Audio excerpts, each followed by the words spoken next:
What's up, guys? It's me, Lumos Theromax, and I hear a lot of people talking about how like the Flash could just solo a lot of like the Lantern villains and stuff like that. And so I figure, hey, you know what? Let's ask the question: could Flash fight high-end villains like Parallax, like the emotional entity, like current day Hal Jordan? Genuinely could, and that's an interesting question. So let's actually dig into an interaction they had with one another at one point in time. That being said, be sure to like and subscribe down low to both myself and the coffee shop content creators, and enjoy the vid, guys. So this arc actually takes place during the Brightest Day event, and a lot of stuff was going on, so I'll try to catch you guys up as quickly as I can. But essentially, everyone's looking for all the emotional entities, and the Guardians of the Universe essentially sent Barry to stop Hal Jordan from working with all the other Lantern Corps, because a lot of these guys are considered villains at this point in time. And that's even brought up when referring to the Indigos here, because Hal's coming to the conclusion that they might be villains without those rings, much to his surprise.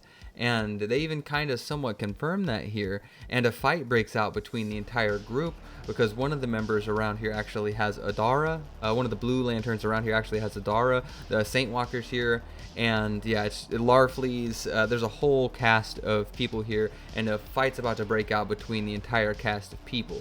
And in the middle of this, there's another faction who actually joins the fray. Some random dude in a robe actually riding Parallax into battle.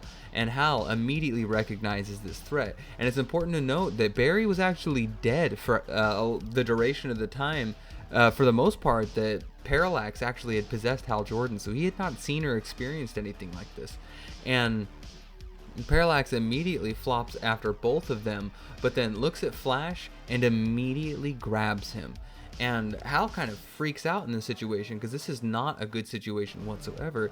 And he absolutely gets one shot. He absolutely gets possessed, man. And things get even worse from there. So the first thing he does is absolutely blitz the shit out of Hal Jordan, dude. He lunges at him and starts slapping him around really hardcore, because Hal is panicked and he's afraid at this moment in time, because he knows what normal Barry can do, but Flash on top of this is a scary thing. But after he survives the first barrage, he kind of gets his jazz together, as Barry's just speeding around, literally dodging every single one of his attacks while he's shit-talking him. And that's what even Parallax here confirms this. Hey, you're afraid, dude. Your fears have become real. I've possessed your best friend, and there's not really much you can do about it. And Hal even admits that. He says, well, yeah, yes, I am, or I was, and I am, but you're giving me a hill to climb. And as his willpower raises, you watch Hal Jordan be capable of fighting somebody like Parallax, Flash, for example. And Flash is impressive enough to both shatter Hal's constructs, even though he can still manage to cast them around him, and even survive being slapped around by Hal pretty hard. Hal manages to actually get him into the sky and construct him up to a point to where he couldn't run or move around or do anything along those lines. But the problem is that like Parallax, in this point in time, he says, with the lightning around us, man, I can actually talk to the power, the extra dimensional energy that makes me the fastest man alive, the Speed Force itself. And with that, he strikes himself with lightning, which shatters him free of all the bonds that Hal has around him. He says, do you remember when we first met, Hal? Man, and he's essentially using all the memories and all of the thoughts of Barry, all the negative thoughts, all the fears of Barry against Hal in this fight. And Hal's doing the best he can to essentially just stave off this twisted version of the Flash enhanced by Parallax. And the worst part is, throughout this entire thing, the Flash shows absolutely zero ability to escape from the effects of Parallax possessing his body. Barry, out of almost everyone on the league, I would say, is probably the most hopeful person in general, besides potentially Superman. I could buy into that argument, but the fact that Parallax could roll up on him, who's arguably the brightest, and just absolutely not care about it, him show no resistances, is insane.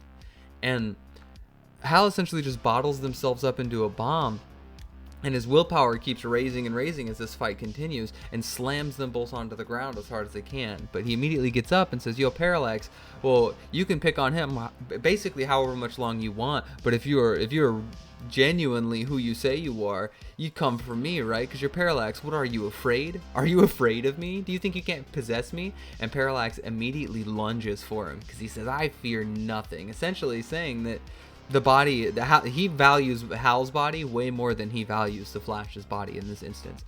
And this person who showed up with them essentially says, no, you're not going to do that, Parallax, and forces him back inside the Flash. And he's like, yo, you're not going to do that. You're not going to essentially do whatever you want. You're under my control now. So you're going to do what I tell you. And he stays inside the body of the Flash. And a fight breaks out between Hal and the secondary force, as well as some other Lanterns who also jump into the fray with that secondary force. And Hal immediately goes to constructing up the Flash, who's right back to just fighting everyone as best he can. And Hal layers him in a massive pile of chain constructs. And during this, it takes the combined might of Proselyte, which is the emotional entity of Compassion, as well as a variety of Indigo Lanterns here to both restrain and try and attempt to remove the Flash, remove Parallax from the Flash's body. But unfortunately, this guy who's all bandaged up lashes out with a bunch of chains and one-shots all of the emotional entities present, and immediately drags them all out of them and begins to weaponize them himself. And essentially when Hal says, well, what exactly are you? Why are you wearing all this shit? And it turns out this guy is Crona, arguably one of the longest Lantern villains ever. But long story short, I wanted to point out the fact that, like, if Parallax ran up on the Flash, it's over. Like, he just gets possessed pretty hardcore. And to be fair, I mean, it did happen that way to Hal the first time, but like Hal's will and resistances have gone way up as time has gone on, and he's resisted him a few times since then. And not to mention the fact that Hal didn't even know that Parallax was infecting him. It was more of a subtle influence, and this was just direct. Like, he didn't even care. Like, Flash did no chance. But like, Barry doesn't have the same level of like emotional resistances that Hal does, which is fair.